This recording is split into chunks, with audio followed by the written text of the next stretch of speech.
Qual a sua capacidade relacional? Sabia que nós temos uma capacidade relacional?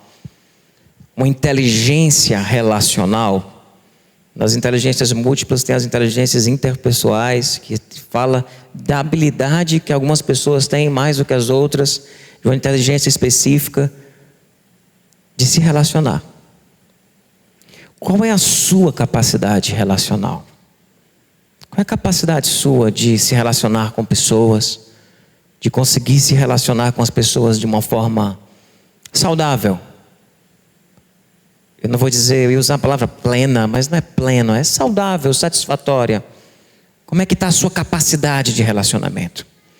Parece, meu povo, e eu tenho uma impressão, e é só uma impressão que eu tenho, não sei se estou sendo pessimista, mas eu tenho uma impressão de que parece que a cada dia nós estamos menos preparados para nos relacionarmos. Nossa capacidade relacional, ela tem caído. Não bastasse os nossos próprios traumas relacionais, que são grande causa e motivo das vezes a gente ter tanta dificuldade de relacionamento, parece que nós estamos vivendo numa cultura que atrapalha o relacionamento. Nós estamos vivendo numa cultura que tem uma mentalidade, e quando a gente fala de cultura, ela não é aquela coisa explícita, né? Mas é uma coisa que está entranhado no nosso jeito de viver como povo, como gente, que atrapalha muito a nossa capacidade relacional. Nós vivemos numa cultura antirrelacional. É legal a gente pensar nisso, sabe? Porque a gente precisa ter consciência de que a gente está vivendo algo nesse sentido, e que se relacionar e aumentar a nossa capacidade relacional, em alguns aspectos, é anticultural, é contra a cultura. Do que é que eu estou falando? Não é o meu tema de hoje, mas eu queria trazer pincelar alguma coisa sobre isso. Nós vivemos numa sociedade de consumo. Nós vivemos numa sociedade de consumo. A mentalidade de consumo, ela hoje está presente em tudo que a gente faz. E nós levamos isso para as nossas relações. Nós levamos isso para os nossos relacionamentos. Nós nos relacionamos com as pessoas numa mentalidade também de consumo. Como isso é contra uma saúde relacional?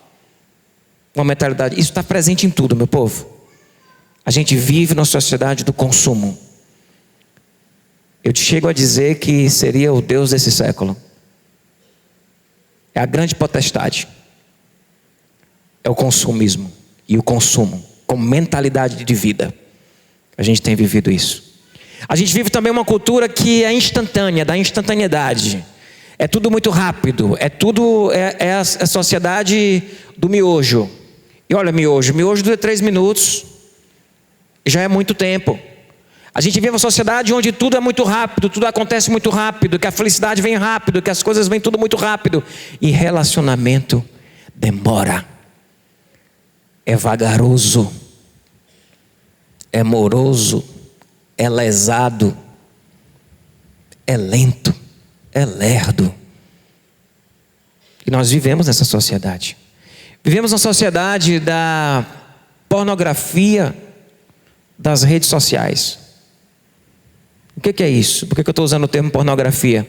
Porque um dos grandes, dentre os vários malefícios da pornografia, um deles é vender algo irreal como se real fosse. E a pornografia faz isso.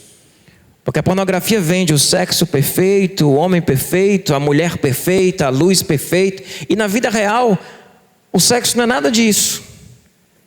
Essa coisa perfeita. Lembro de um autor que ele disse que, ao contrário do mundo perfeito da pornografia, o sexo é a mistura de cansaço com mau hálito, com cãibra. É uma mistura de tudo isso. E quando eu estou falando de pornografia de redes sociais, é porque as redes sociais têm funcionado quase como que a venda de uma realidade que não é real. Parece que todo mundo está muito bem, não é? Relacionalmente. Parece que as pessoas estão muito felizes, que todos os casamentos estão muito bons. Só o meu que está ruim. É o tal do TBT, né? Esse TBT que só mostra a vida nos melhores momentos, os melhores flashes. Se a pessoa começar a dar uma real no Instagram dela, e começar a mostrar os conflitos, começar a mostrar as brigas, arriscado você dizer, vale, que pessoa pesada, vou mais nem seguir. E sai, porque tu quer a mentira mesmo.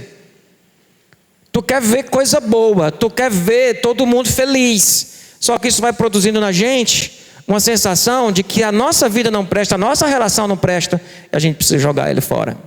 São só 3 exemplos de como a gente vive numa cultura antirrelacional. Consumista, instantânea e irreal, né? Apresentando um mundo irreal que não bate com o mundo real. Ao mesmo tempo, a capacidade relacional, ela está sendo cada vez mais exigida em todas as áreas da vida da gente. Em todas as áreas. As pessoas estão sendo demitidas por quê, meu povo? Porque elas não sabem executar a tarefa? Um grande motivo das demissões são de pessoas que não têm capacidade de se relacionar numa equipe.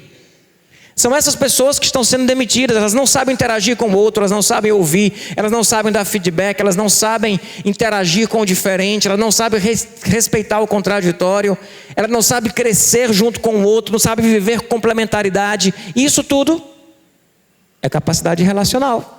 Quem são as pessoas que não conseguem se manter no emprego? É o incapaz? Não, é o que não sabe se relacionar. Ele não se mantém. É difícil manter uma pessoa dessa.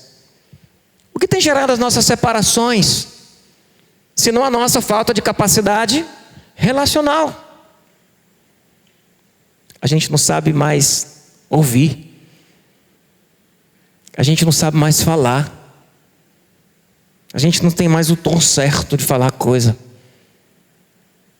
É como se você, às vezes como conselheiro, você pega um casal numa crise, pega aqui, olha, faça o seguinte, vá ali, converse isso, tal, papá. Você orienta, a pessoa vai, e quando ela chega lá, ela não consegue fazer nada daquilo que foi combinado, porque não consegue. Falta capacidade relacional, falta capacidade de diálogo, de ouvir. Os consultórios aí de psicólogos, os terapêuticos, as psiquiatrias, tudo cheio, tudo lotado. Tudo lotado. E quando você espreme a dor das pessoas, no final de tudo, vai ficar a relação aqui. No fundo, é a dificuldade de se relacionar que ela está levando ali como demanda para ser tratado, para ser digerido, para ser trabalhado ali. Então não é contraditório, né? A gente vive num mundo que leva a gente a desaprender a se relacionar, mas ao mesmo tempo cobra da gente que a gente tem essa capacidade, porque sem essa capacidade nem mercado de trabalho você consegue. E aí vai um alinhamento básico no que a gente vai conversar aqui hoje. Um alinhamento básico daquilo que a gente vai tratar aqui hoje, porque a gente vai falar hoje do fruto do Espírito. E como que o Espírito Santo de Deus, ele vem produzir em nós capacidade relacional. Como que o Espírito Santo de Deus vem produzir em nós capacidade relacional. Mas antes, 2 alinhamentos básicos.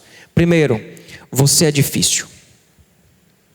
Você é uma pessoa difícil. Guarda isso no teu coração. Porque às vezes a gente acha que a gente tem muito problema de relacionamento com as pessoas porque as pessoas são muito difíceis. E não se toca que a gente também é difícil. E se você é aquela pessoa que olha assim, mas as pessoas estão muito difíceis. Todo mundo difícil. Todo mundo muito difícil. Só tem gente complicada do meu lado. Se você só tem gente complicada do seu lado, talvez o complicado seja você. Então a gente vai começar aqui da premissa de que nós somos a pessoa difícil da relação, tá certo? E de que a gente vai tratar a vida da gente. É muito comum quando a gente está falando de relacionamento, e vou falar de algumas coisas aqui, e da gente ter uma cutucada assim no lado, né? Tipo assim, isso é tu, isso é pra tu. Hoje não é pra ninguém aqui, é pra cá. Quem eu ver cutucando o outro aí na hora que a gente estiver falando, eu vou chamar aqui. E vou dizer, vem cá, foi que você estava cutucando ali o seu esposo? O esposo já sai com a costela meio doída, do culto. Diz, olha. O que tu está cutucando tua esposa ali, né? Cutucada ali. Então, quem eu ver cutucando, eu cato para cá. Porque você tem que entender que você é a pessoa difícil.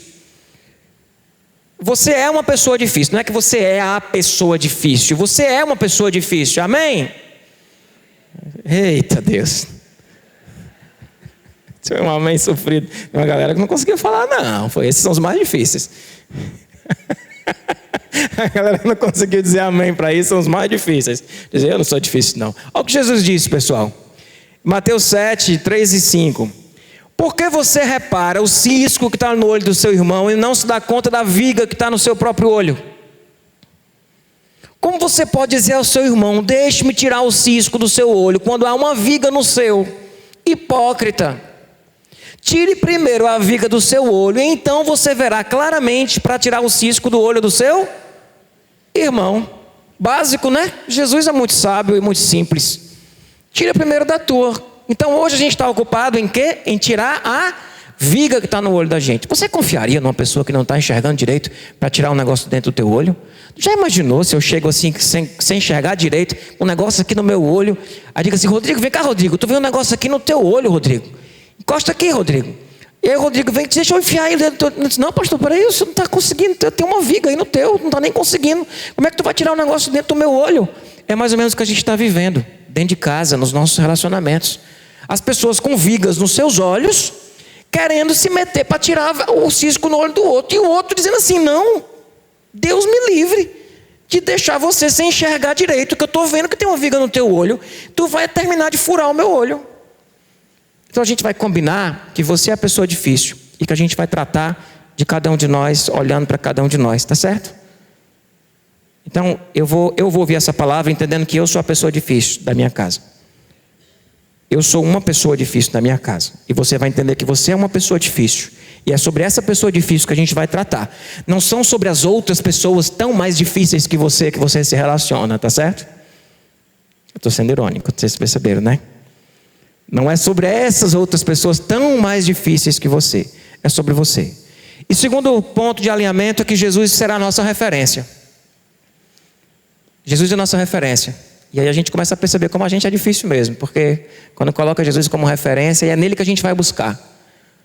Efésios 4,13 diz o quê? Até que todos alcancemos a unidade da fé e do pleno conhecimento do Filho de Deus e cheguemos à maturidade. Eita, negócio bom, que quando a gente consegue, consegue se relacionar tão mais livremente. O pessoal tem visto tanta imaturidade. Tanta imaturidade. Até que todos cheguemos à maturidade, atingindo a medida da plenitude de quem? De Cristo. Ele é o nosso alvo. Ele é o nosso alvo. E sabe de uma coisa? Deus não nos deixou sozinhos no desafio de nos relacionarmos com pessoas. Deus não nos deixou sozinhos. Ele nos deu o seu Espírito. O Espírito Santo de Deus que habita em nós é o nosso ajudante, ajudador, para nos ensinar a viver relacionamento. Olha o que diz em Efésios 1, 13 e 14. Fostes selados com o Santo Espírito da promessa, o qual é o penhor da nossa herança, até o resgate da sua propriedade em louvor da sua glória. Esse texto fala de herança. Qual é a herança? A herança é a eternidade. A herança é quando nós seremos esse ser humano incorruptível, onde não haverá mais choro, nem lágrimas, onde será enxugado todas as lágrimas, o pecado não mais nos dominará. Isso é herança, é a salvação. É aquilo que nós vamos viver. Nós temos esta herança em Cristo, de vivermos esta vida. Onde na oração que a gente diz, seja feita a tua vontade aqui na terra como ela é feita no céu. Mas um dia nós estaremos no céu vivendo a vontade plena e absoluta de Deus. É a herança. E o que é o Espírito? O Espírito Santo de Deus, de acordo com esse texto, ele é o penhor da nossa herança. Em algumas versões diz garantia. Mas a tradução muito legal para esse texto seria de que ele é um adiantamento. Porque o penhor é isso.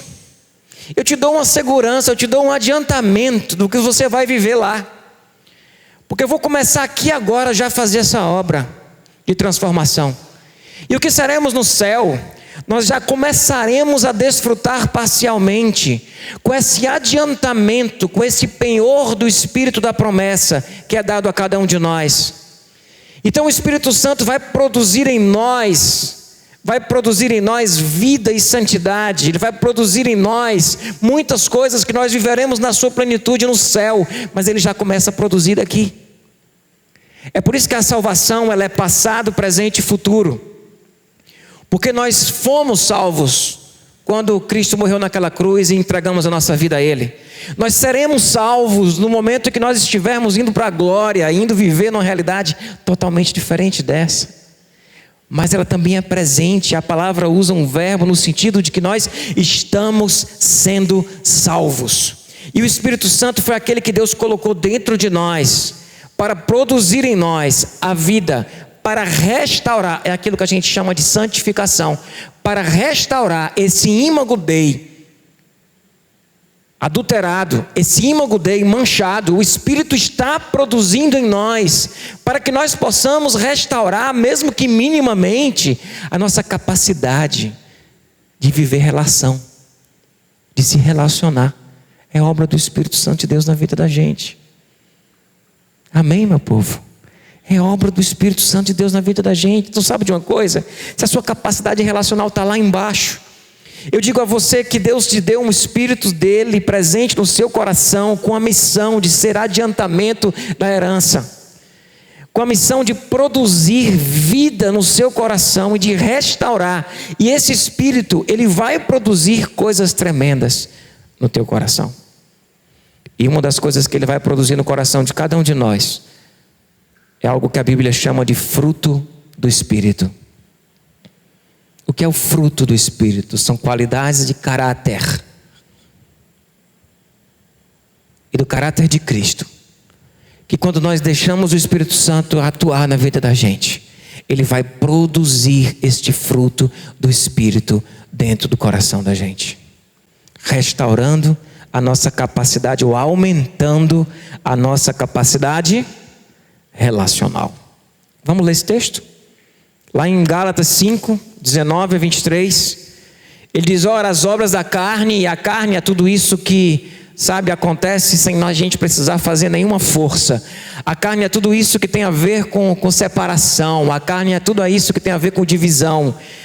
As obras da carne são imoralidade sexual, impureza, libertinagem, idolatria e feitiçaria, ódio, discórdia, ciúmes, ira, egoísmo, dissensões, facções e inveja, embriaguez, orgias e coisas semelhantes. Isso tudo tem a ver com relacionamento, meu povo. Depois ele fala do fruto do Espírito. Mas o fruto do Espírito é o amor, alegria, paz, paciência, amabilidade, bondade, fidelidade, mansidão e domínio próprio. Mas ainda indo lá para cima, onde ele fala aqui das obras da carne: pastor, mas imoralidade sexual? O que é que imoralidade sexual tem a ver com relacionamento? Tudo. Porque o que é imoralidade sexual, e o que é de mais imoral do que alguém usar o outro como objeto? A objetificação do outro, não há nada mais imoral do que isso. Então, na imoralidade sexual, e é por isso que ela é immoral porque ela está desconectada de uma relação.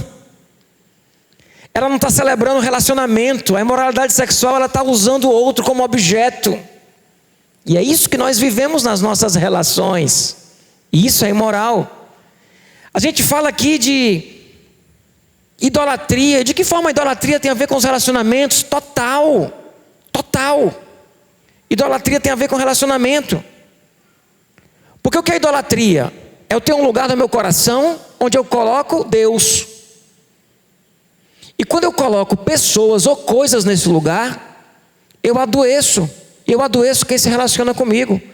Porque se eu coloco uma coisa no lugar que deve pertencer a Deus, uma coisa no lugar que deve pertencer a Deus, por amor a esta coisa eu vou destruir a minha relação com as pessoas. Se eu coloco uma pessoa no lugar que deveria ser de Deus, no adoecimento desta relação, que vai virar uma relação de idolatria, eu vou adoecer os meus relacionamentos. Feitiçaria é controle, é manipulação. Sara traz a pessoa amada. Controle. Eu faço um negócio aqui e aí eu tenho você para mim. como isso é obra da carne, meu povo, e como a gente vive isso nas nossas relações.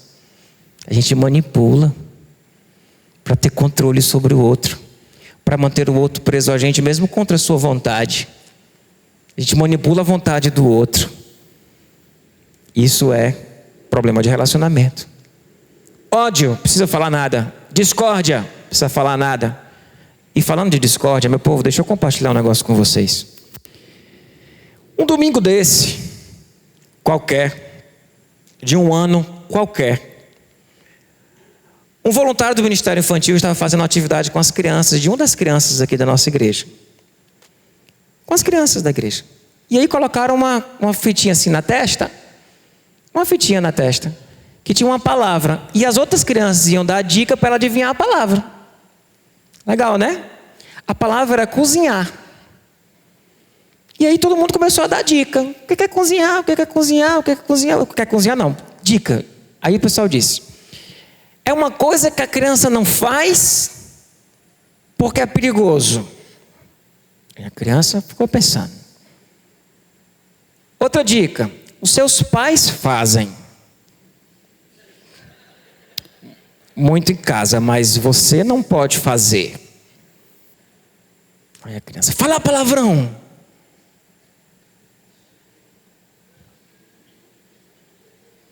Falar palavrão.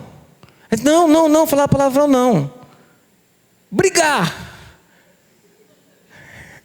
Aí o pessoal acabou a brincadeira, deixa pra lá. Uma coisa que seus pais fazem, mas você não pode fazer: brigar. Eles brigam que só, e a gente não pode brigar. Discórdia. Confusão. Nome feio. Entende? Isso é obra da carne. Ciúme, ira, egoísmo, dissensão, facção, inveja. Mas vem, meu povo, o fruto que é o fruto do Espírito Santo de Deus na vida da gente. E aí, está aqui a lista, ó. Bota no próximo aí, Valesca. Alegria, paz, paciência, amabilidade, bondade, fidelidade, mansidão, domínio próprio e amor. Isso são características do caráter de Cristo, que o Espírito Santo quer produzir em nossos corações. E este fruto vai aumentar a nossa capacidade relacional e vai nos tornar mais felizes e eficazes em tudo que nós fazemos em nossa vida, porque a vida é relacionamento. E o Espírito Santo de Deus, Ele quer produzir isso em nossos corações. Eu te pergunto, do que você mais precisa? Um texto que eu acho lindo de Paulo, quando ele diz: nós temos a mente de Cristo. Que nós tenhamos a mente de Cristo, que nós tenhamos o relacional de Cristo, que nós tenhamos o emocional de Cristo, que nós tenhamos a capacidade que Cristo tem de se relacionar evidenciado na vida da gente. E é por isso que Paulo diz, e diz o quê? Não sou mais eu que vivo, mas Cristo vive em mim. E aí talvez você diga: peraí, alegria, não, eu não consigo. Você não, mas o Cristo que habita em você pode. Você não, mas o Espírito Santo que habita em você, ele pode produzir este fruto. É fruto de quê? Do teu esforço? Da tua leitura? Não, é fruto do Espírito Santo de Deus no teu coração, te dando alegria e restaurando tua capacidade, ou aumentando a tua capacidade relacional. Entende? Vamos um por um rapidinho? E para cada fruto eu vou dizer o que é que ele lança fora e o que é que ele abraça. O que é que ele lança fora e o que é que ele abraça. E o primeiro eu vou começar pela alegria. A alegria, como fruto do Espírito, ela lança fora a tristeza. Difícil, né, meu povo, conviver com pessoas que estão sempre tristes. É difícil. Se você quiser conviver com uma pessoa, você vai preferir, e iria preferir conviver com alguém que está sempre triste ou com alguém que está sempre alegre? É lógico que a gente vai preferir e vai gostar muito mais de conviver com pessoas que estão sempre alegres. Então seja essa pessoa alegre. Mas pastor, como? Deixa o fruto do Espírito produzir na tua vida alegria. E ele vai produzir o quê? Ele abraça a beleza. A beleza da vida, a beleza do nascer do sol, a beleza de um abraço, a beleza de um acordar, a beleza do deitar no lençol cheiroso, ou deitar pelo menos no lençol, a beleza de cortar um pão, de passar uma margarina e comer com café junto com alguém. Que o Espírito Santo de Deus nos ensine a nos alegrarmos com as pequenas coisas, que nós possamos abraçar a beleza que a vida tem e que ela produza em nós alegria. Precisa de alegria? Tem alguém precisando de alegria aqui? O Espírito Santo de Deus quer produzir isso no seu coração. Paz. A paz lança fora as guerras da nossa alma.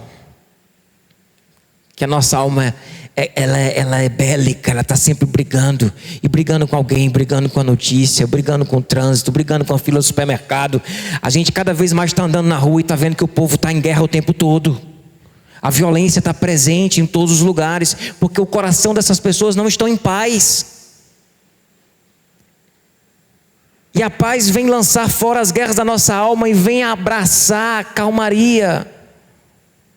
A paz que Jesus fala, que excede todo o entendimento, que não é a paz como o mundo nos dá, porque não depende das circunstâncias. Quem quer isso?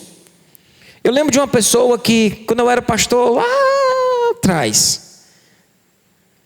eu tinha 23 anos.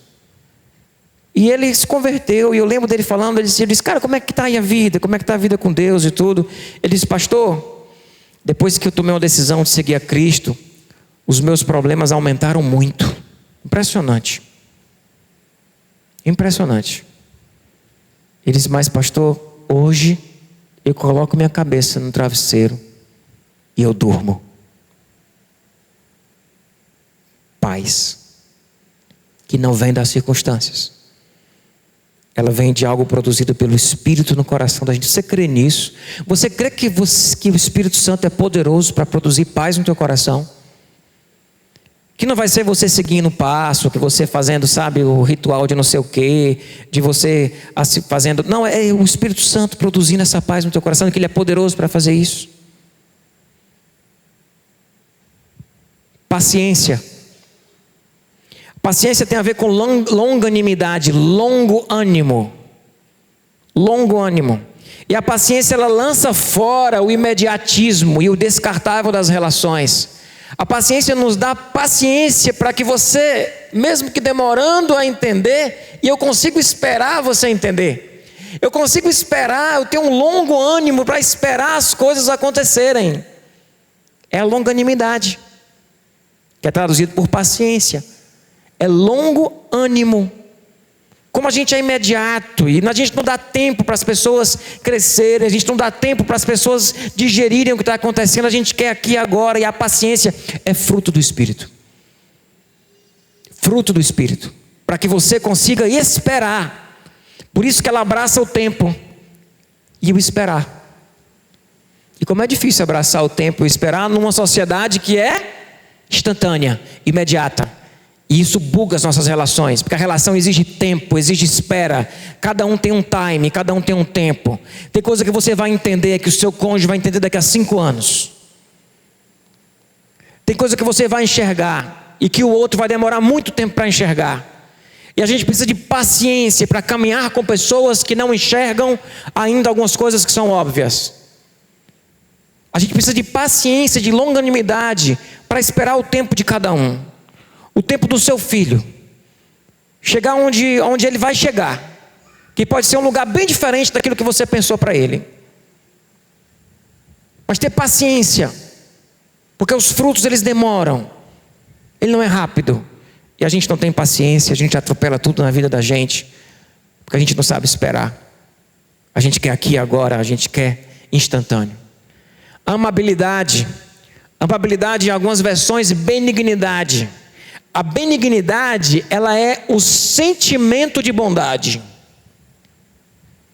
Depois vai vir a bondade já é a ação de bondade. Por isso que Paulo separa benignidade de bondade. A benignidade é o sentimento de bondade. Por isso que traduzido em algumas versões de amabilidade. E ela lança fora o julgamento, porque o seu sentimento é bom. Ela lança fora o olhar duro, frio. Você demora em julgar, porque você tem um olho bom para olhar para as pessoas e enxergar o que há de bom nelas. E como a gente precisa de amabilidade, Como a gente precisa de benignidade, porque nós estamos julgando e julgando e julgando todo mundo que passa do nosso lado. A gente está julgando o mendigo, a gente está julgando quem pensa diferente da gente, quem votou diferente da gente. A gente está julgando todo mundo. E olhando todo mundo pelo pior olhar. Nosso olhar tem sido mau, porque tem nos faltado amabilidade, tem nos faltado benignidade. Pergunto para você, eu consigo lembrar de alguns amigos que eu tive na minha história, e de um especificamente, que eu dizia, cara, esse cara ele é uma pessoa boa, ele tem um olhar bom. Quando está todo mundo apontando o dedo, ele tem um olhar de bondade, ele tem um sentimento de bondade em relação a quem está do lado. Como nós precisamos disso para nos relacionarmos com pessoas. Porque se nós vamos encostar nas pessoas, nos relacionar com ela com um olhar mau, essa relação não vai funcionar. E a amabilidade faz isso, né? A amabilidade, ela lança fora o julgamento, o olhar duro, frio, e ela abraça o que é bom. Ela abraça o que é bom no outro. Você está abraçando o que é bom no outro? Ou você está só olhando o que é ruim no outro? Te falta amabilidade, te falta bondade. E talvez você só enxerga coisa ruim porque você está olhando como uma pessoa ruim. Se você só enxerga coisas ruins nas pessoas, não é porque as pessoas são assim tão ruins. Talvez você seja uma pessoa ruim. E você precise de amabilidade. E o Espírito Santo de Deus quer produzir isso no teu coração. Como é gostoso estar junto de pessoas que têm benignidade. Seja alguém benigno. Benigno. Que a sua presença, ela traz paz, abraço. Aí vem a bondade, né, pessoal? A bondade é o ato de bondade. Ela lança fora o egoísmo e ela abraça a força do dar, do servir o outro. É o ato de serviço, generosidade. Isso cura a nossa alma, isso salva as nossas relações. Salva as nossas relações. Aquele filme Prova de Fogo, em que um casal está quase se separando, e aí tem os desafios lá do amor, não é isso aí? Tô falando certo? Tô, é isso mesmo, né? Prova de Fogo. Filmezinho que saiu, aquele filme bem evangélico. E aí ele tem um momento onde ele é desafiado até atos de bondade, atos de serviço. Porque o ato de bondade, ele destrava, ele desarma o outro, ele libera o espaço que está interrompido entre nós, ele desobstrui aquele espaço que está entre eu e você, que tá cheio de coisa no meio. E a generosidade, ela tira tudo do meio, ela limpa. Por isso quem é generoso, quem sabe fazer atos de serviço, quem é bondoso, quem tem bondade, ser bondoso é amabilidade, agir com bondade é a bondade. Isso cura, isso aumenta sensivelmente a nossa capacidade de relacionamento. Fidelidade. Fidelidade, em algumas versões, fé. Por quê? É fé ou é fidelidade? É fé no sentido de que você se transforma em alguém que eu posso colocar fé. Você se transforma em alguém confiável. Por isso traduzido na NVI por fidelidade. É quando nós passamos a ser pessoas confiáveis. E como isso é importante para uma relação? Porque a fidelidade, ela lança fora a desconfiança. Ela lança fora a mentira. Ela lança fora a manipulação. E ela abraça a segurança. Você precisa ser mais confiável. Você se relaciona com as pessoas e as pessoas não sabem muito bem se o que você disse será feito ou não. Se o que você está dizendo que é ou não é. Se você é isso hoje, amanhã não sei mais o que você é confiável, você é fiel. O Espírito Santo de Deus quer produzir fidelidade no teu coração. Eu conheço uma pessoa que só sabia mentir, que só sabia enganar as pessoas. que só sabia manipular. E aquela pessoa tinha uma hora que ninguém acreditava mais em nada que ela falava. Em absolutamente nada. Ela não tinha mais credibilidade com nada. Mas numa obra do Espírito Santo de Deus na vida dessa pessoa, ela adquiriu o fruto do Espírito, chamado fidelidade. E hoje o que ela diz que é. Isso é obra do Espírito Santo na vida dessa pessoa. Eu vi isso com os meus olhos. Essa pessoa reconhecendo o que era e mudando a partir da obra do Espírito Santo de Deus na vida dela. Você também pode mudar através da obra do Espírito Santo de Deus na tua vida. Mansidão. A mansidão, ela lança fora o bateu, levou, a arrogância, e ela abraça o acolhimento. Sermos mansos.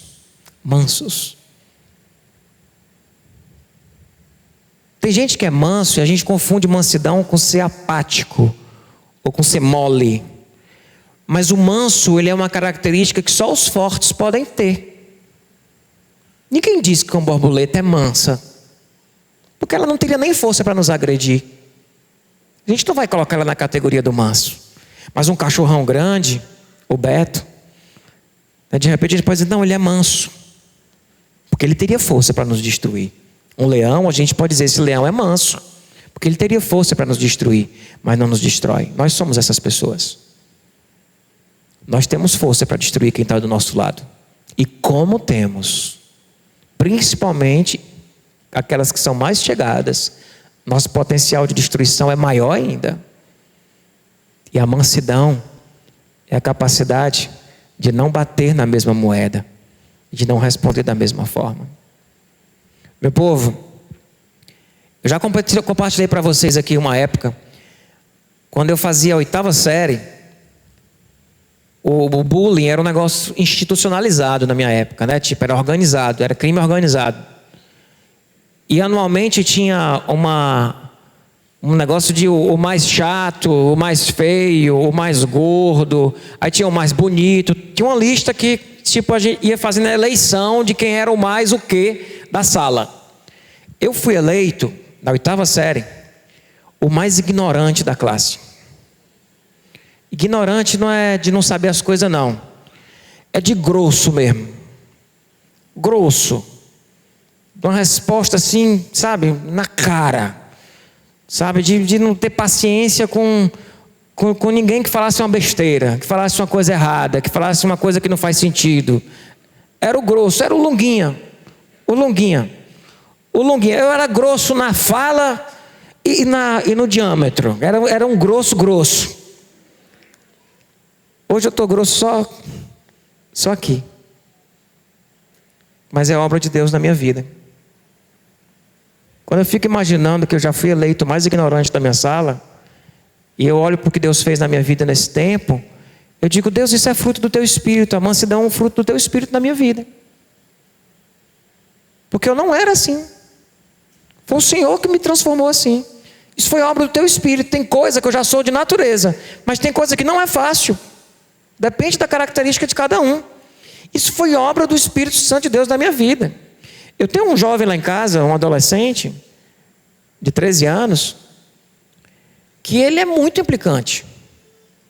Ele é muito perturbador, de perturbar os outros. E ele senta do meu lado no almoço. E ele mexe muito comigo.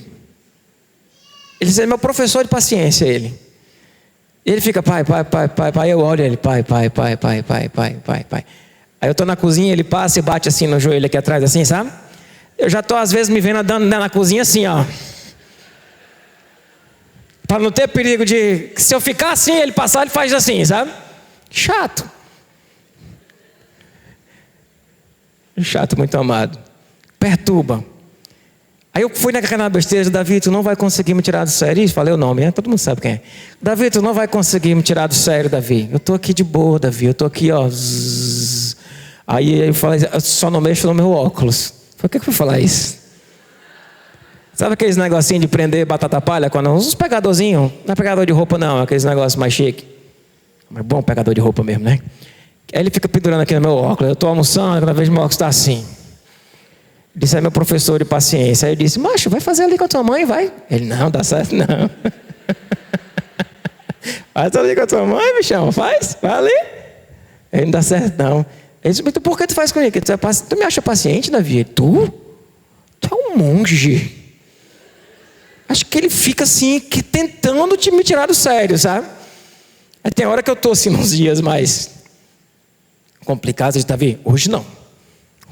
Aí ele já se toca e já não chega, né? Mas tipo, isso não é característica minha. Quem me conheceu, sabe, não é. Isso é obra do Espírito. Acho que Deus sabia. Deus disse assim, esse cara vai ser pastor. Ele vai ser pastor da Candeias. Tem um povo lá assim, meio perturbado. Preciso produzir mansidão nele, né? E como isso é útil ao ministério, meu povo? Mas isso é útil para os nossos relacionamentos de forma geral. Amém? Deus pode produzir isso no seu coração. Domínio próprio. O domínio próprio lança fora o descontrole e abraça a firmeza sobre si mesmo, sobre o que você quer, sobre o que você decidiu, de ter domínio próprio. E Deus sabia que você precisa de domínio próprio para viver bem, você precisa de domínio próprio para se relacionar com as pessoas, e é por isso que Ele está te dando isso, e Ele quer produzir na tua vida domínio próprio. Por último, o amor, que lança fora a frieza e a justiça humana,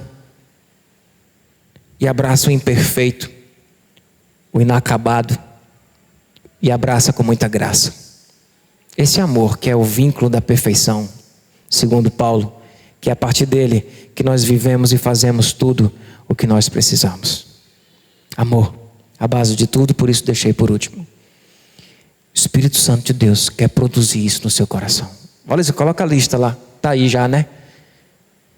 Se você tivesse que escolher dois para você começar a trabalhar com Deus, o que é que você precisa aí, pessoal? Se pastor, não tem uma promoção que a gente possa pegar uns 5, não? Não, escolhe dois aí para a tua vida, para você aumentar a sua capacidade relacional. O que mais você precisa? Mansidão, amabilidade. 2 coisas, escolhe 2 coisas que você vai colocar isso em oração já. 2 coisas que você vai colocar diante de Deus e dizer, Deus, produz Espírito Santo de Deus isso na minha vida. Existe uma expressão de Paulo que é enchei-vos do Espírito. Enchei-vos do Espírito. Enchei-vos do Espírito. E esse verbo, enchei-vos do Espírito, ele tem uma característica que só no grego tem, ele é um ativo passivo. A tradução correta seria deixem-se encher. E o deixem-se encher, isso quer dizer que esta obra de ser cheio do Espírito, ela é uma obra que é feita por Ele, mas que tem a nossa participação. Por isso que é ativo passivo. É o Espírito que vai fazer isso, tá? Você não tem capacidade de produzir isso não, mas o Cristo que vive em você tem. Por isso nós temos a mente de Cristo, e a vida que eu agora vivo, eu vivo na fé do Filho de Deus. Não sou mais eu quem vivo, mas Cristo vive em mim. Enchei-vos do Espírito. Você não tem condição de produzir isso, mas o Espírito Santo de Deus tem. Mas para isso a gente precisa enchei-vos do Espírito. Assumir uma postura, deixar-se encher. Deixe-se encher pelo Espírito Santo de Deus. Sabe como é que você vai aumentar sua capacidade relacional? Se relacionando com o Pai, com Jesus, através do seu Espírito. Se relacionando com Ele. Deixem-se encher. Aprofunda essa relação com o Pai. Conversa com Jesus sobre isso, caminha com Ele, tem calma. Isso não é um negocinho que você vai tomar e na semana já vai estar aí todo amável, não. Mas começa se rendendo, começa reconhecendo o que você precisa e começa a se posicionar e dizer, Deus, vem e renova-me.